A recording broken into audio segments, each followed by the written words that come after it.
Olá, meus amigos e minhas amigas. Dos diversos assuntos sobre os quais vamos falar no vídeo de hoje, iniciamos comentando sobre as movimentações na linha de frente. Nos 2 últimos dias, as tropas russas intensificaram as ofensivas na região de Velika Novozilka. Houve ataques ao norte, perto de Novikomar e Novocheretovac, a noroeste em direção a Priviuni e Bulatsk, e a oeste na área de Novozil. O grupo de forças Kortsia, que comanda essa parte do fronte pelo lado ucraniano, confirmou que os russos tentaram um ataque mecanizado perto de Novikomar. Segundo os ucranianos, esse ataque envolveu pelo menos uma companhia reduzida de blindados, mas foi repelido com destruição de 2 tanques e 7 veículos de transporte de tropas. Agora, sobre avanço, imagens geolocalizadas divulgadas ontem, 20 de fevereiro, mostram que os russos conseguiram ganhar terreno no sul de Novozilka.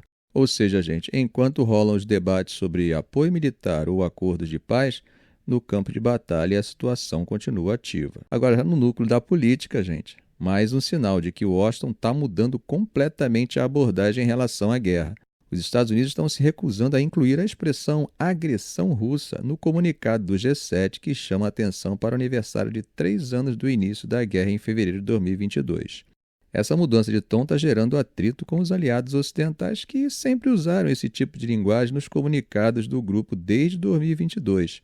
Além disso, ainda não está certo se Zelensky vai participar do encontro virtual do G7 na segunda-feira. A Itália já confirmou que Meloni não vai comparecer. Ela alegou um compromisso com o presidente dos Emirados Árabes. Agora, isso acontece logo depois de Trump culpar a Ucrânia pela guerra, chamar Zelensky de ditador sem eleições e sugerir que a Rússia deveria ser convidada de volta ao G7. Nos bastidores, o governo americano também tem pressionado Kiev de outras formas. Waltz, assessor de segurança nacional da Casa Branca, disse que as críticas de Zelensky a Trump são inaceitáveis e que a Ucrânia precisa assinar logo o acordo de minérios com os Estados Unidos. Mas a coisa não para por aí. Segundo diplomatas europeus, a resistência dos Estados Unidos em chamar a Rússia de agressora mostra que a Casa Branca está tentando reformular a forma como se refere à guerra, adotando o termo conflito na Ucrânia em vez de invasão russa, que o Ocidente em geral usa, né?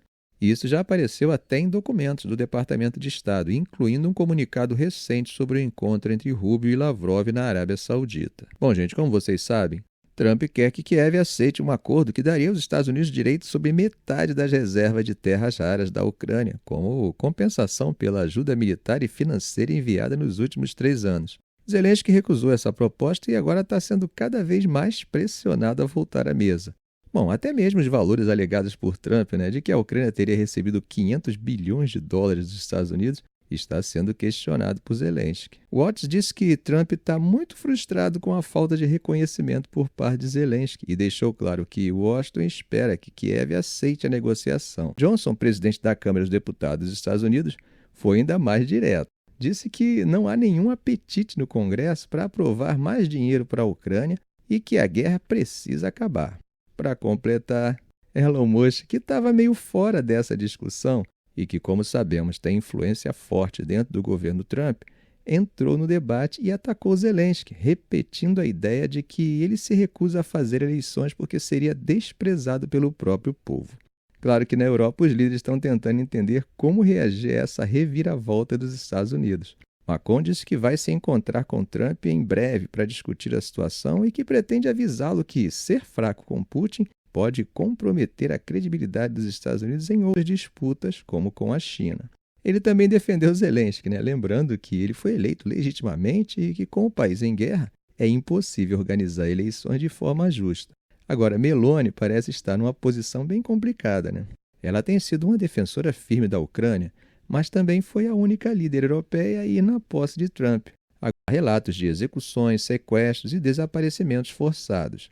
A ONU também recebeu informações horríveis sobre dezenas de mulheres violentadas e famílias inteiras forçadas a deixar suas casas. Desde o início da guerra, em abril de 2023, tanto o Exército quanto a RSF já foram acusados de crimes de guerra. Os Estados Unidos chegaram a classificar os ataques da RSF contra minorias não árabes em Darfur como Genô-Pontim-Pontim, alegando que o grupo usa execuções sumárias e violência sexual como armas de guerra.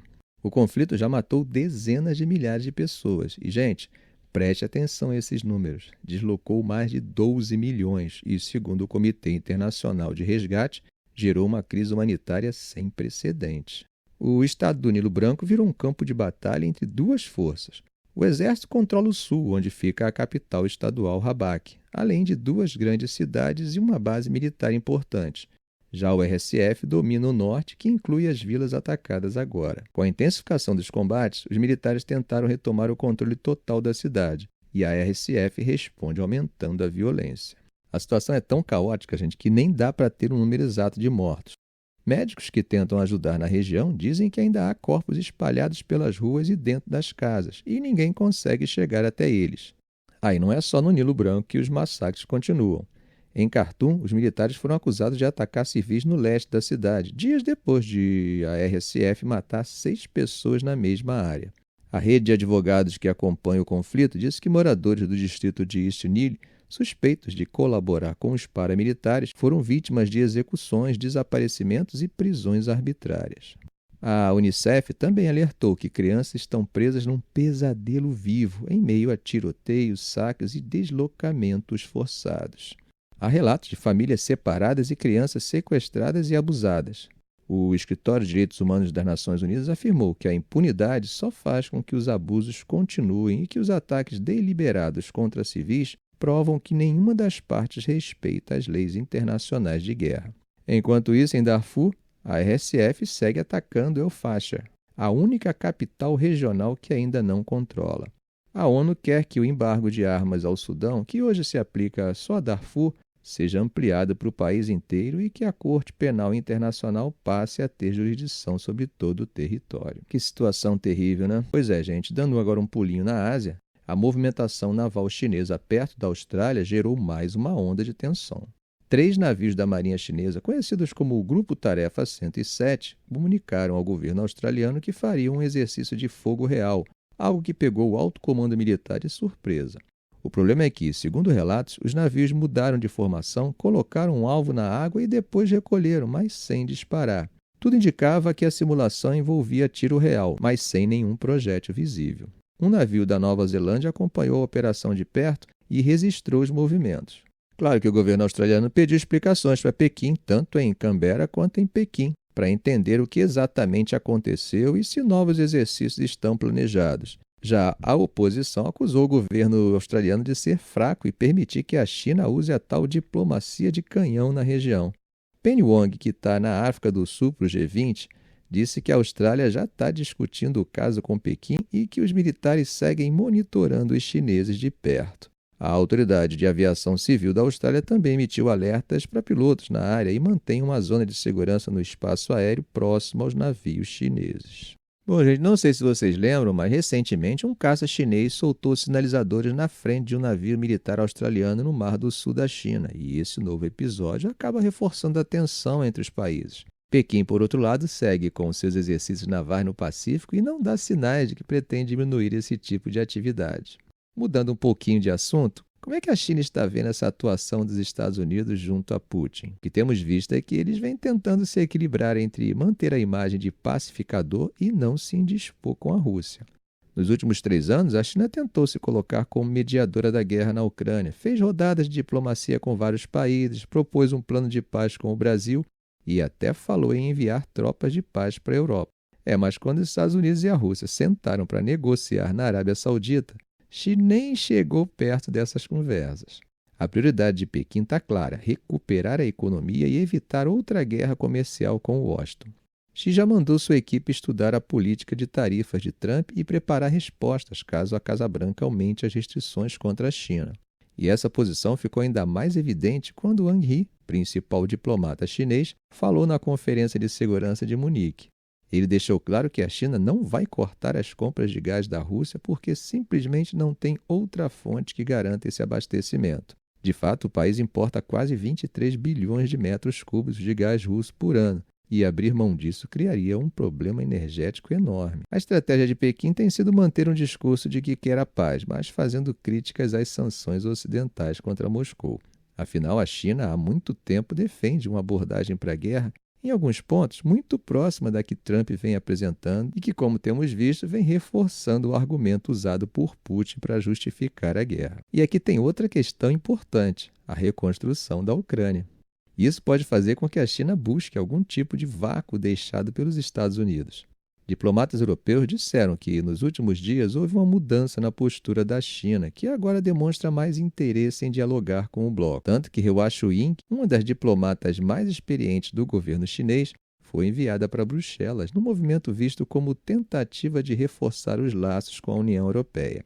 O problema é que, apesar desse esforço, Pequim ainda não sinalizou nenhuma concessão real. A União Europeia segue cobrando mais abertura para o comércio europeu na China e questionando o déficit comercial gigantesco com Pequim.